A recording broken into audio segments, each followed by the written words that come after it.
Okay, student. So, good morning and welcome back to the classes of the GP rating. Okay. So, now yesterday we have finished the concept of free fall and some numericals on the free fall. Today we will learn that weight and masses and the various machines which measures the weight and masses. Okay. Clear है इतनी बातें? तो सबसे पहले हम बात करते हैं मास क्या होता है। तो मास क्या होता है? तो किसी भी चीज का बेसिकली जितना मटेरियल कंटेंट रहेगा उसमें उसे क्या कहते हैं हम लोग? मास कहते हैं। तो the material content inside a body is known as a mass. The material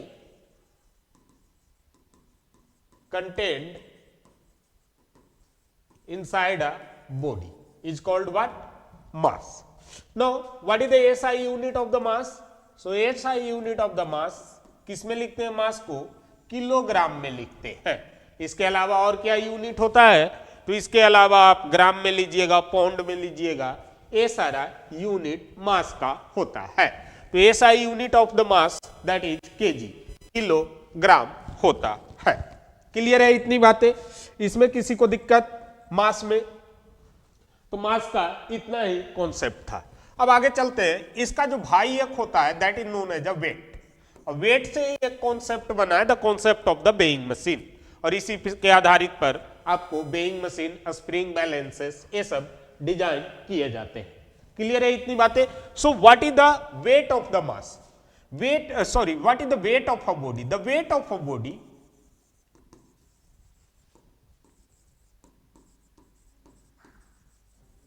is defined as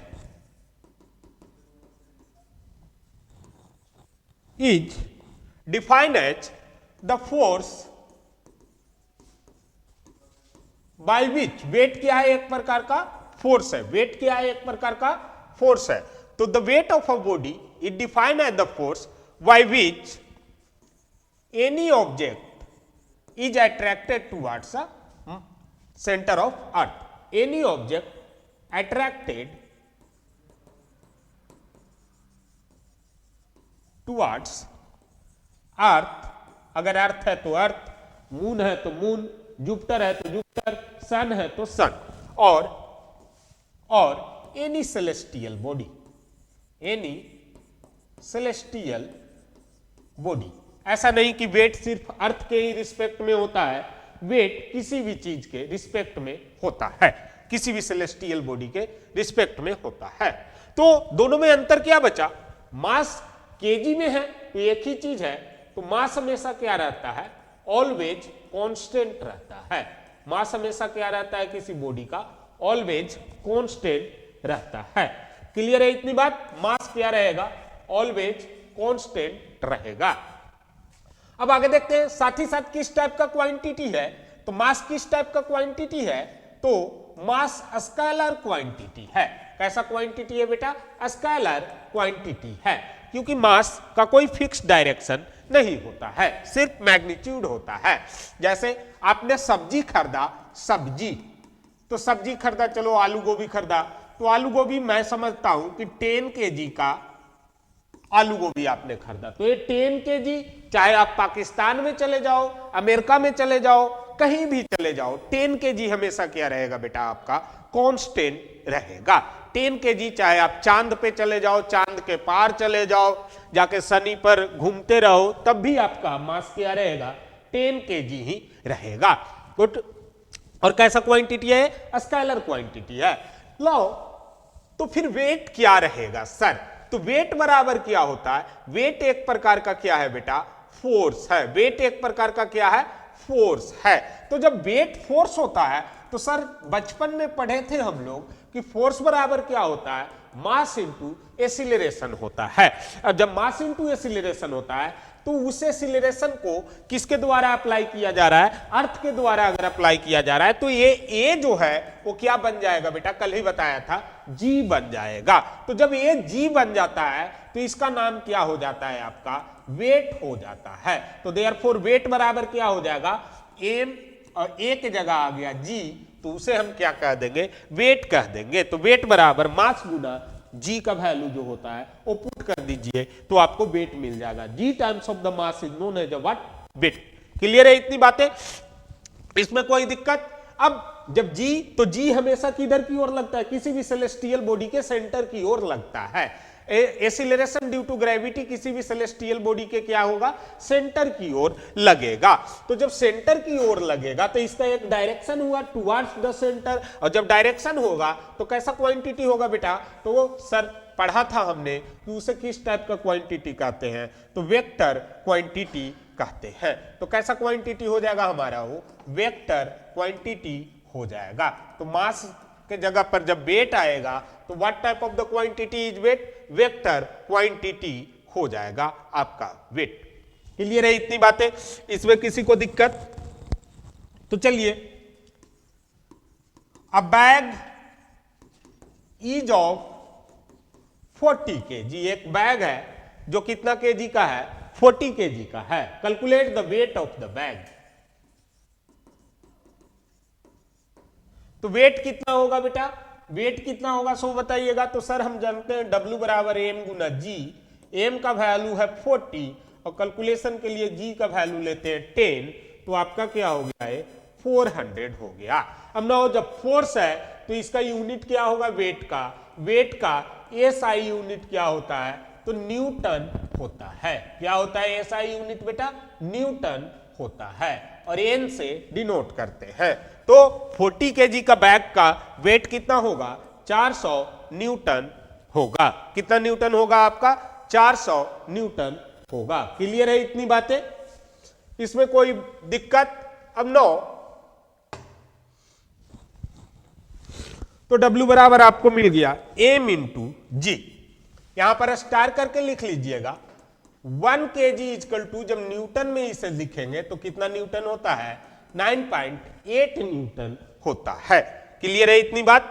क्यों? क्योंकि जी से जब वैल्यू करेंगे हम, तो जी से 1 into g that is 9.8, that is equal to कितना आ गया आपका बेटा, 9.8 न्यूटन। तो 1 kg का कोई मास है तो उसका वेट कितना होगा, 9.8 न्यूटन होगा।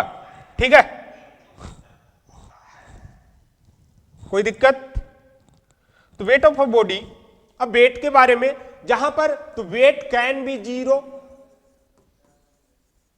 वेट कैन बी जीरो, लेकिन बट मास नेवर, मास किसी भी बॉडी का जीरो नहीं होता है, बट मास नेवर। अब वेट कैसे जीरो होगा, जब एक्सीलरेशन ड्यू टू ग्रेविटी का वैल्यू जी बराबर किसी अर्थ या किसी सेलेस्टियल बॉडी पर जीरो हो जाए, तो W बराबर हमने क्या लिखा, M इंटू जी लिखा, तो M इंटू जीरो कर देंगे बेटा, तो वेट हमारा कितना मिल गया, जीरो हो जाता है। निगेटिव कभी नहीं होता है, ये हमेशा याद रखिएगा, वेट नेवर बी निगेटिव। ठीक है, तो weight of a body constant नहीं होता है। दूसरी बात ये याद रखिएगा, नेवर कांस्टेंट। तो कैसे कहेंगे कि कांस्टेंट नहीं होता है, तो देखो बेटा कैसे कहेंगे हम लोग कि कांस्टेंट नहीं होता है। Give me a minute.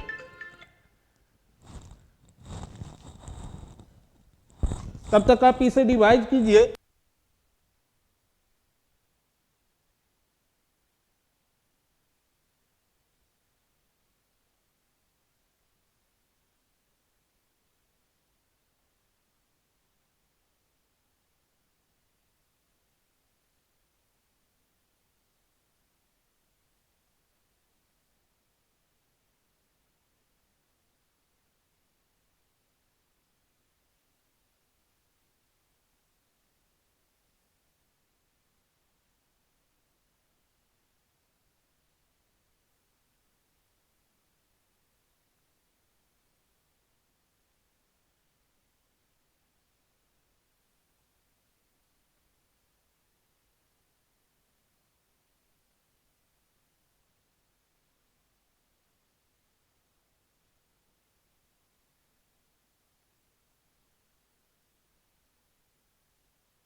Okay, so we are done with this concept. तो मैंने अभी दोनों को एक लाइन में लिख देता हूं कि सर आपने जो बताया कि नेवर कांस्टेंट होगा, कैसे नेवर कांस्टेंट नहीं होगा? तो चलो एक गाना के थ्रू हम लोग चलते हैं चांद के पार। तो आप लोग गाना तो सुनते होंगे, चांद के पार चलो, चांद के पार चलो। तो चांद के पार नहीं, अभी बैठेंगे हम लोग चांद पर, तो चांद पर बैठेंगे। तो चांद ये मून हुआ बेटा, मून का एसिलरेशन ड्यू टू ग्रेविटी जो होता है वो अर्थ पर लगने वाला एसिलरेशन ड्यू टू ग्रेविटी का 1/6 होता है। कितना होता है? 1/6 भाग लगता है। तो एसिलरेशन ऑन मून, ये एम मैंने लिखा, या इसका नाम कर देता हूं जी मून, जी मून। तो जी मून जो होता है वो जी का कितना होता है बेटा? 1/6 होता है, मतलब g/6 होता है। अगर अर्थ पर मान लिया जाए 10 मीटर पर सेकेंड स्क्वायर का, अर्थ पर 10 मीटर पर सेकेंड स्क्वायर का जी लगा, तो ये मून पर कितना लग जाएगा बेटा? तो मून पर लग जाएगा 10/6। कितना लग जाएगा? 10/6 मीटर पर सेकेंड स्क्वायर लग जाएगा।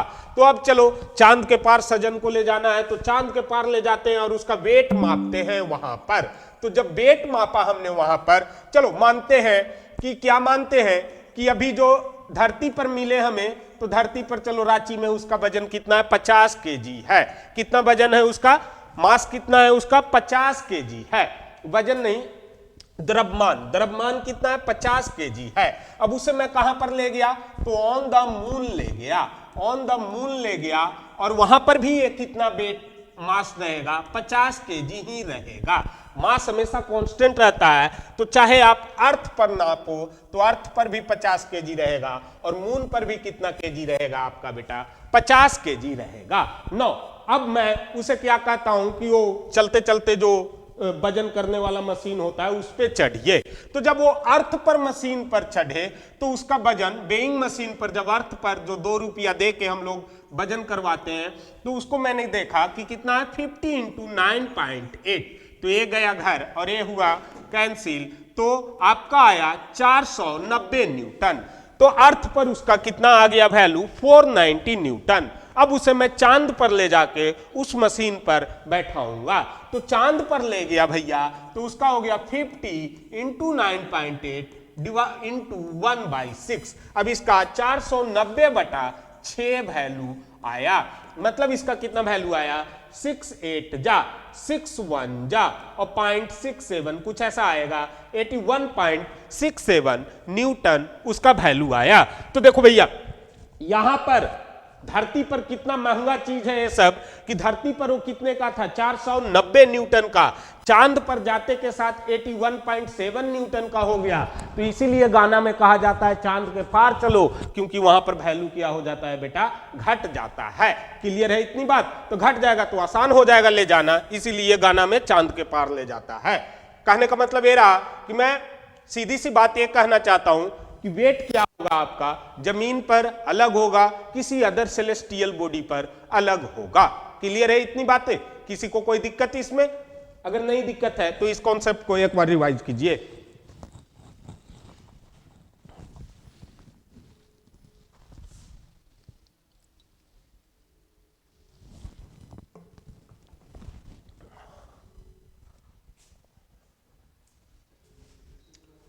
नो, अब मैं टोटल को समराइज करता हूं एक ही साथ, तो मुझे लगता है बेटर हो जाएगा। तो टोटल को मैं समराइज करता हूं। तो देखिएगा बेटा, इधर मैंने लिखा क्या? मास। इधर मैंने लिखा क्या? वेट। तो सबसे पहले मैंने क्या जाना कि मास क्या है? मटेरियल कंटेंट है। मास क्या कहते हैं? Material content in a body को मास कहते हैं, पहला पॉइंट। इधर वेट को किसको कहते हैं? तो force of attraction towards the centre of body होता है। तो towards the centre of celestial body होता है। ये एक प्रकार का क्या है? फोर्स है, और ये क्या है? मटेरियल है।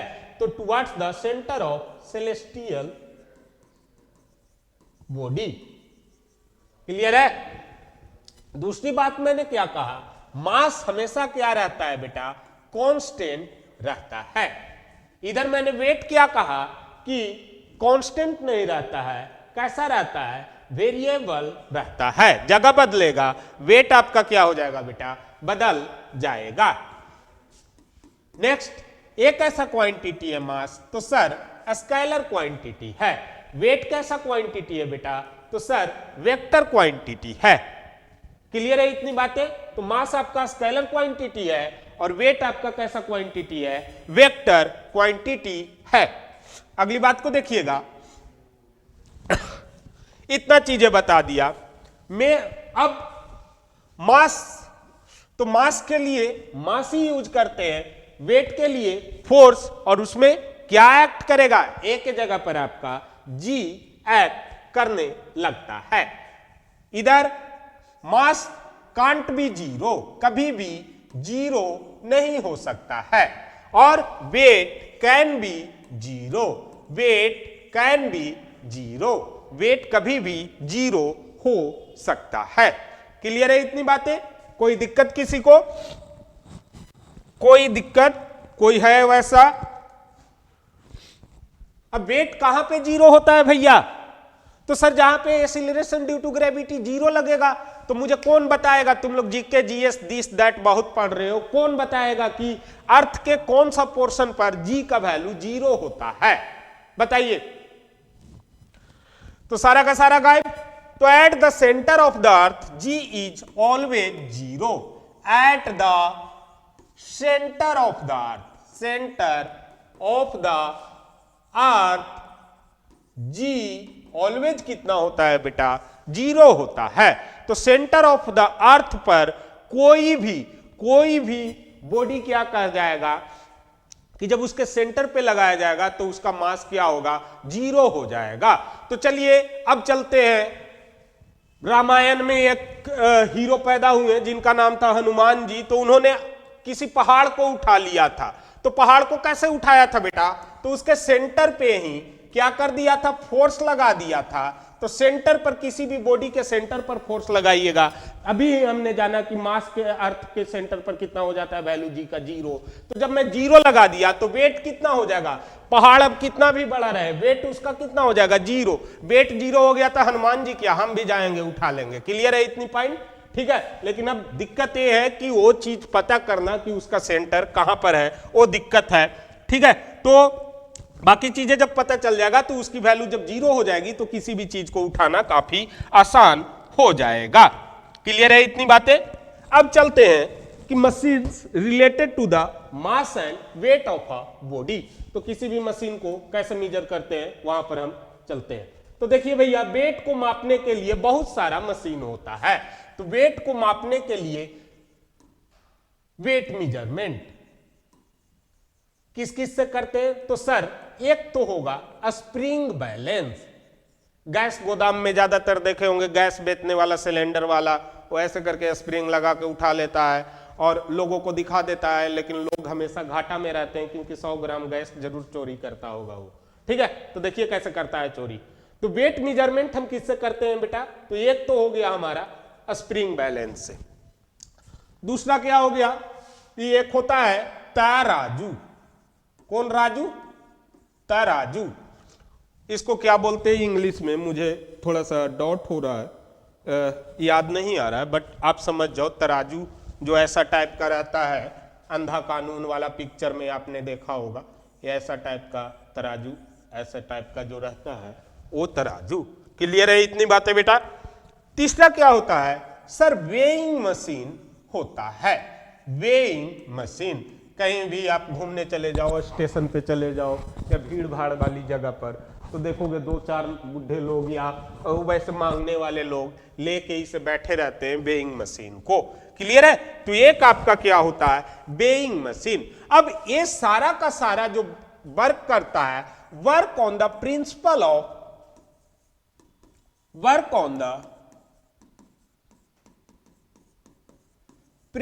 Of acceleration due to gravitation.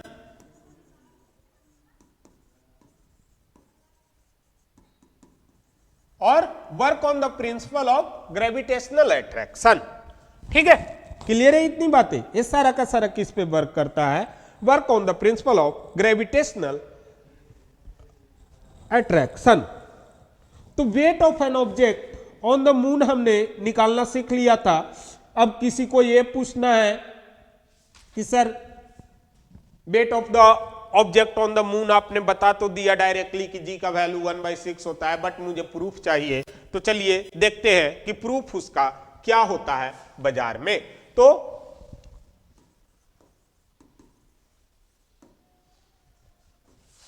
Wait on the moon हम देखते हैं और इसका दूसरा नाम इसी पर आ जाएगा, value of g on moon.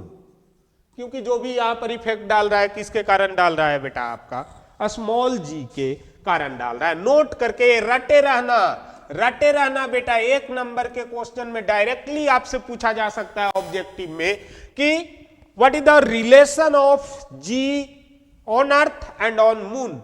तो हमेशा याद रखिएगा g on earth is equal to 6 time of g on moon. और दूसरे भाषा में इसे क्या कह सकते हैं कि g on moon is equal to, A वाली इधर आ गया तो 1/6 time of g on earth कहेंगे। क्लियर है? 1/6 time of g on earth कहेंगे। इसमें कोई दिक्कत किसी को भी? ये रट लेना है। अब ये 1/6 कैसे आता है, इस टाइप के चीजों को हम देखते हैं। तो देखिएगा किसी भी बॉडी का वेट क्या होता है, फोर्स होता है। ठीक है, तो force of attraction on the moon, sorry earth, तो weight of earth that is equal to f of earth and that is कितना हो गया, जी मास ऑफ अर्थ बड़ा वाला into mass of the body divided by radius of the earth का square हो गया। इसमें किसी को दिक्कत? रेडियस ऑफ द अर्थ का स्क्वायर में किसी को दिक्कत? किसी को भी दिक्कत नहीं है। तो weight on earth that is equal to what, g into m of earth into m divided by r of e का स्क्वायर हो जाएगा। अब वेट ऑन मून देखते हैं बेटा। तो weight on moon equal to क्या हो जाएगा, तो इसमें भी जी रहेगा गुना मास ऑफ मून गुना मास ऑफ द बॉडी बटा रेडियस ऑफ मून का स्क्वायर हो जाएगा। कोई दिक्कत इतना में? जल्दी बताइए, कोई दिक्कत इतना में? नहीं दिक्कत है। तो एक रिलेशन डायरेक्ट याद रखिएगा बेटा, रिलेशन याद रखिएगा, वो डायरेक्ट हो जाएगा, ज्यादा गुना भागा करने का जरूरत आपको नहीं पड़ेगा। ऐसे 11th के या 9th के फिजिक्स के बुक में देखिएगा तो वैल्यू रख के ज्यादा गुना भागा किया है, जो हमारा काम नहीं है। ठीक है, हम लोग कंपटीशन कराते हैं, हमें शॉर्ट ट्रिक चाहिए, काफी आसानी से सोल्व करने वाला ट्रिक चाहिए। ठीक है, तो रिलेशन देखिए, रिलेशन हमेशा याद रखिएगा। रिश्तेदारी को याद रखना जरूरी है, क्योंकि बाद में रिश्तेदार धोखा देंगे तो उन्हीं से हिसाब किया जाएगा। तो देखिए mass of earth is equal to, मैं क्या लिखता हूं बेटा, 100 times of the mass of moon. याद रखिएगा, मास ऑफ मून याद रखिएगा।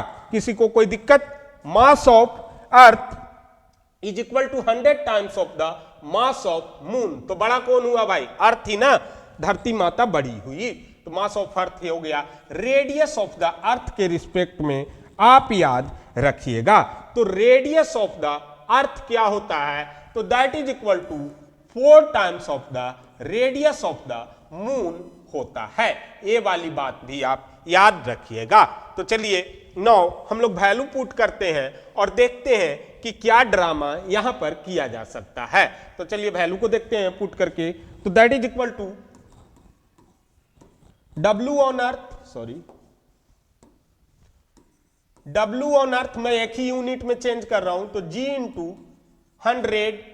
अब मास ऑफ मून मैंने बड़ा एम का दिया, बॉडी तो भाई हमेशा एक ही तरीके का रहेगा, और बटा रेडियस आपने पुट करना है। तो रेडियस हमने कितना बार कहा कि सर 4 टाइम होगा, तो 4R मैंने पुट कर दिया। अब इसका स्क्वायर है, इसका स्क्वायर कर दीजिए भैया। तो G गुना 100M या 100M गुना M, 4 चौके 16, R स्क्वायर हमने कर दिया। किसी को ऐसा कोई दिक्कत? किसी को भाई कोई दिक्कत भैया? ठीक है, तो W is equal to G 100m into m by 16 R square हो गया। और वेट ऑन द मून हम डायरेक्टली कर देते हैं, तो वेट ऑन द मून क्या हो जाएगा? G, मून को मैंने कहा सर m, छोटा वाला बॉडी को कहा मैंने छोटा m, और सर R को मैं R ही कह देता हूं। याद रखने का कोई जरूरत नहीं, सिर्फ रिश्तेदारी याद रखिए, लंबा वैल्यू याद रखने का कोई जरूरत नहीं। तो ये weight on moon G m by R हो जाएगा। अब इसका स्क्वायर भी, सॉरी, इसका स्क्वायर हो जाएगा। अब क्या करना है आपको? तो सर कंपैरिजन कीजिए, तो मैं कंपैरिजन करता हूं, weight on earth divided by weight on moon. तो weight on earth divided by weight on moon तो कितना हो जाएगा भैया? आप लोग अपने से डिवाइड कर लोगे या मुझे करके दिखाने पड़ेगा? आप लोग डिवाइड कर लोगे या मुझे करके दिखाने पड़ेगा?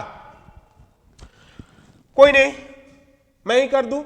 तो वेट ऑन द मून मैं डायरेक्ट यहां से वैल्यू पुट करता हूं, m से m कैंसिल, छोटा m से छोटा कैंसिल, r स्क्वायर से r स्क्वायर कैंसिल, g से g कैंसिल, तो we by wm, we by wm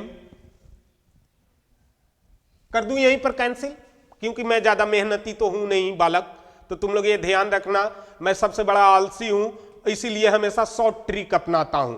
कोई ज्यादा मेहनत करने का जरूरत नहीं, भगवान जिंदगी दिया है मजे करने के लिए, पढ़ने में ही बिता दोगे तो मजे कब करोगे? तो इसीलिए शॉर्ट ट्रिक में चलिए जीवन में हमेशा। अब ये मैं डिवाइड कर दे रहा हूं, weight on earth divided by weight on moon कर दे रहा हूं। छोड़ो ये दोनों कैंसिल बाजार से, ए वाली m से ए वाली m कैंसिल, ए वाली m से ए वाली m कैंसिल, r स्क्वायर से r स्क्वायर कैंसिल। आपको क्या मिला? सिर्फ 100/16। कब मिला? जब e ऊपर है m नीचे है, और मैंने क्या लिख दिया? e को ऊपर m को नीचे जब लिख दिया, तो ये दोनों में आप जब कैलकुलेट करेंगे तो ये कितना हो जाएगा? wm/we, तो we/wm 100/16 आपको मिल गया। we/wm कितना मिल गया आपको बेटा? 100/16 मिल गया। इसको मिटा दे रहा हूं, देखिएगा we/wm, तो e के जगह पर कितनी वैल्यू? तो सर e वाला चीज तो ऊपर था, तो e के जगह पर बचा 100, तो यहां पर मैं लिखूंगा बेटा 100। m के जगह पर कितना बचा सर?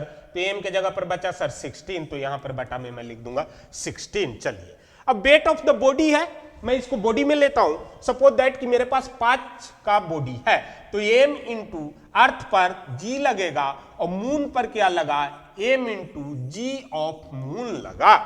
कोई दिक्कत इतनी बातों में? लाल वाला दिख रहा है जी सही से? है? ध्यान रखा करो, जब ना दिखता है तुरंत बता दिया करो, क्योंकि मुझे लाल वाले लाइट पे रंग पे डॉट है, ये दिखता। एक मिनट पहले ये तो सही हो जाए। ओके, तो देखिए m into g divided by m into g on the moon. तो अभी ये हमारा क्या बन गया? W ऑन द अर्थ, ऊपर वाला W on the earth divided by W on the moon. एक किसके बराबर आया बेटा? 100/16 के बराबर आया बाजार में। ए वाली m से ए वाली m दोनों तो सेम बॉडी है, तो कैंसिल, बचा क्या? G/gm। gm क्या है? Acceleration due to gravitation on the moon है। gm क्या है? Acceleration due to gravitation on the moon है। तो G/gm that is equal to कितना हो गया बेटा? 100/16 हो गया। अब 100/16 हो गया, तो wm बाई 6/100 होगा, और 16/100, तो 100/16 हो गया। G बटा gm आपका जब हो गया, तो ये कितना आपको मिलना चाहिए? 1 of 1 into 6, 1 of 1 into 6, तो that is equal to G/gm आपका कितना हो जाएगा बेटा? ये आप कैलकुलेट करके देख सकते हैं कि G of gm 100/16 की वैल्यू आपको मैंने दे दिया है।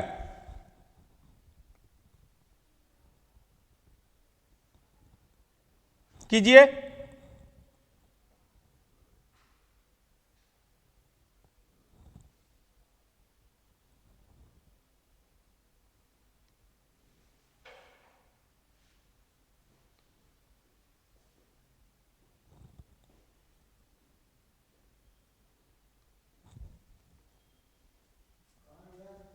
तो दैट बिकम व्हाट? तो G की वैल्यू हमारा यहां से कितना आ गया? एक मिनट।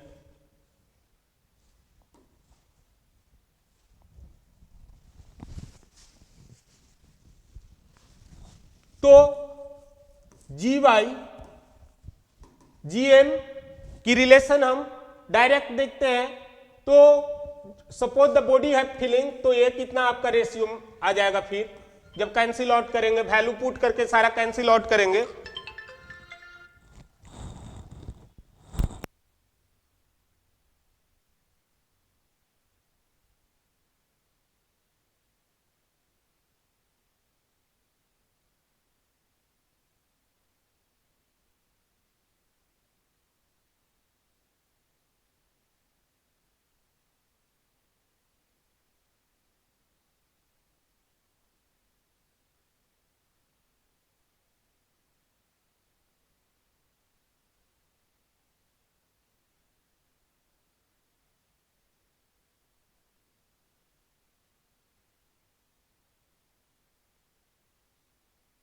तो g by g of g m that is equal to क्या आ जाएगा आपका 1/6 का वैल्यू आ जाएगा।